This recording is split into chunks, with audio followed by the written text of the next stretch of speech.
Hi, Patricia. Thanks for joining MeidasTouch. How are you? I am pretty good. Thank you for asking. How are you doing today? I am doing great. And so, Patricia, you are a college student? Soon to be graduate next week. So yeah. Well, congratulations. And what school are you graduating from? I'm graduating from the University of Wisconsin-Milwaukee. So the smaller brother of UW-Madison that most people are familiar with. That's great. And you interned at the Milwaukee Journal Sentinel, is that correct?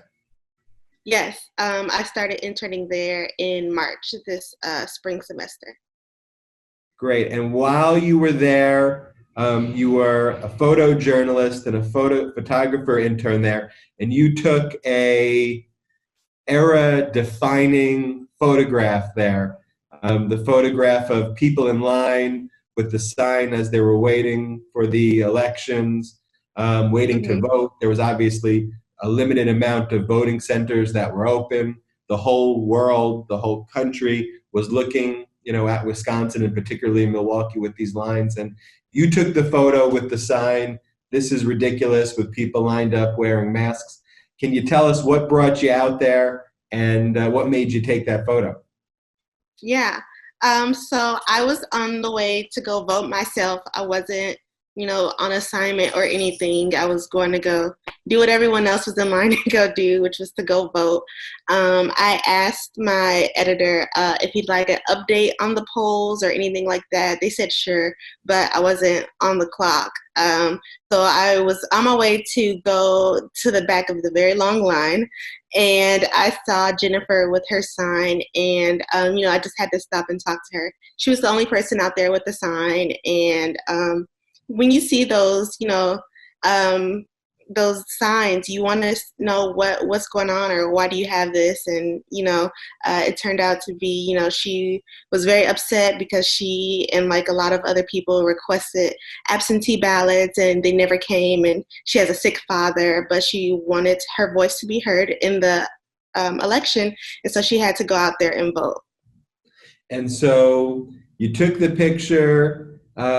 Did you know right away? Did you have a feeling right after you took it that this was something that had a much deeper meaning and resonance, or did that kind of take off later when you first posted it or when it first posted online?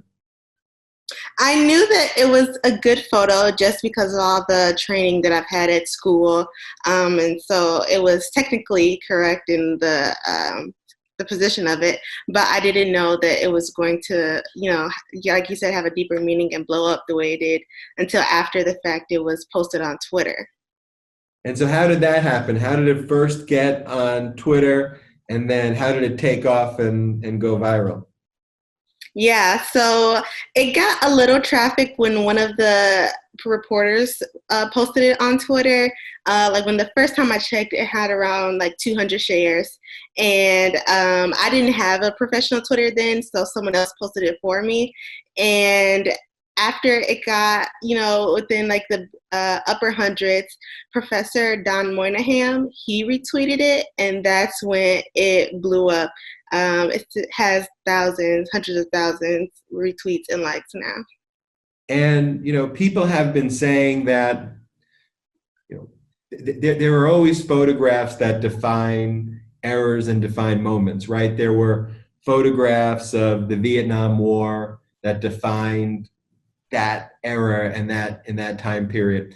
Interestingly, my second cousin aunt, I'm not necessarily sure the direct relationship. Her name is Susan Meiselas, and took a photograph of the Sandinistas in Nicaragua that became one of the ultimate kind of images of someone being shot there, that kind of has resonated through Magnum photos.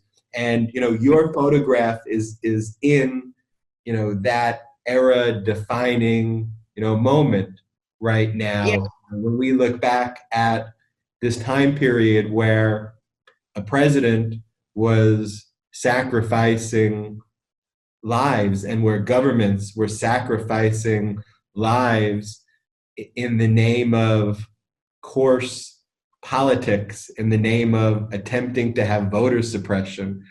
we're going to look back at that photograph and say, how could that have happened? What does the photograph kind of mean to you? And knowing that the photograph has that deeper meaning, how does that make you feel? It just makes me feel very grateful that I had the opportunity to go vote, and that I had the opportunity to show the rest of the world what we in Wisconsin, went through that day.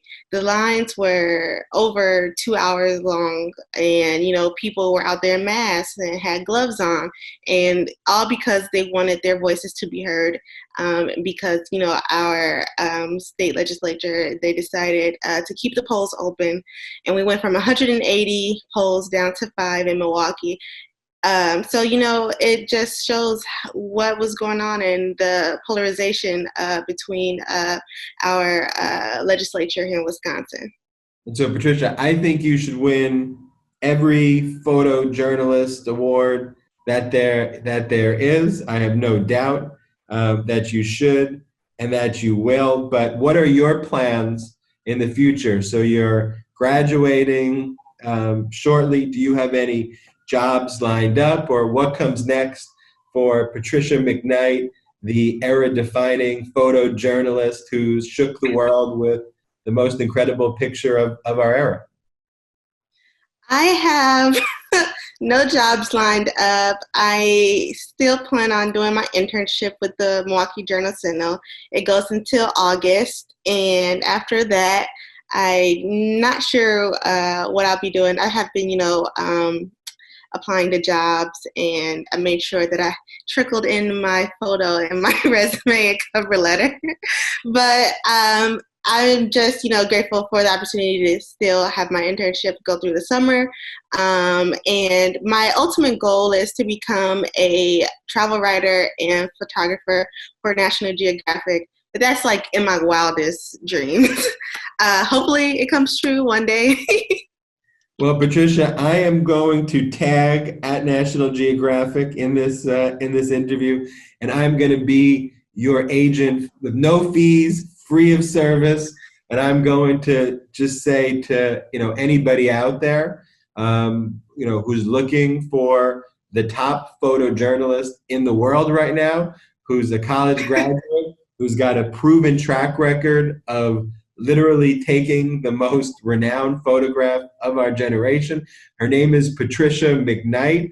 I want to see Patricia McKnight getting flooded with job opportunities in the next 5 to 10 days. Patricia, will you report back to us at MeidasTouch and see if my agent skills work? I mean, you deserve it more than anybody right now. And honestly, any newspaper, any news outlet, journalist, professional, would be incredibly lucky to have you on their team. And the service you provided our nation is something that we all owe you a great deal of debt and gratitude. So thank you so much, Patricia.